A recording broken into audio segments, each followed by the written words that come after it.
Friends, நான் தான் ஜோதிடர் ஜெயக்குமார் பேசுகிறேன்.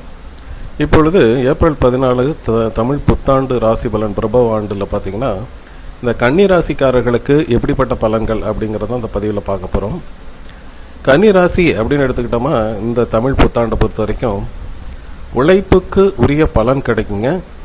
வாழ்க்கையை உயர்த்து முக்கியமான காலமாக தான் இது இருக்க போகுது.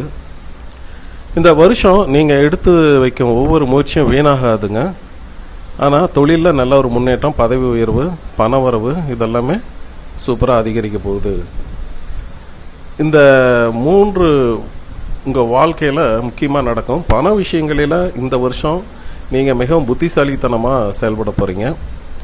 செலவுகளை கட்டுப்படுத்தி சேமிப்புகளை அதிகரிக்க முடியும். குடும்பத்தில் அமைதி நிலவும். உங்கள் முடிவுகளுக்கு ஆதரவு கிடைக்குங்க. நீங்கள் எடுக்கிற முடிவு, திருமண வயசில் இருக்கிறவங்களுக்கு திருமணம் நல்ல வரன் அமைக்கின்ற அமைப்பு சூப்பராக இருக்க போகுது. என்னென்னா, இந்த வருஷத்தில் அதிகமாக பெர்ஃபெக்ஷன், அது கரெக்டாக இருக்கணும்னு தேடிகிட்டே இருப்பீங்க. அதுதான் கொஞ்சம் ஸ்ட்ரெஸ் உங்களுக்கு தரக்கூடிய அமைப்பு தான்.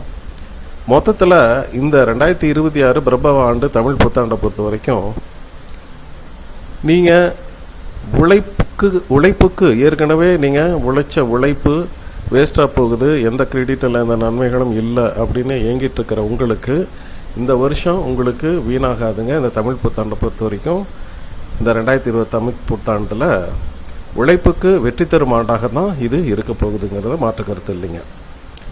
இது ஒரு ஜென்ரல் தான். யூனிக்காக நீங்கள் 100% தெரிஞ்சுக்க விரும்புன்னா ஸ்க்ரீனில் என்னோடய வாட்ஸ்அப் கான்டாக்ட் பண்ணுங்கள். சரிங்களா? நன்றி.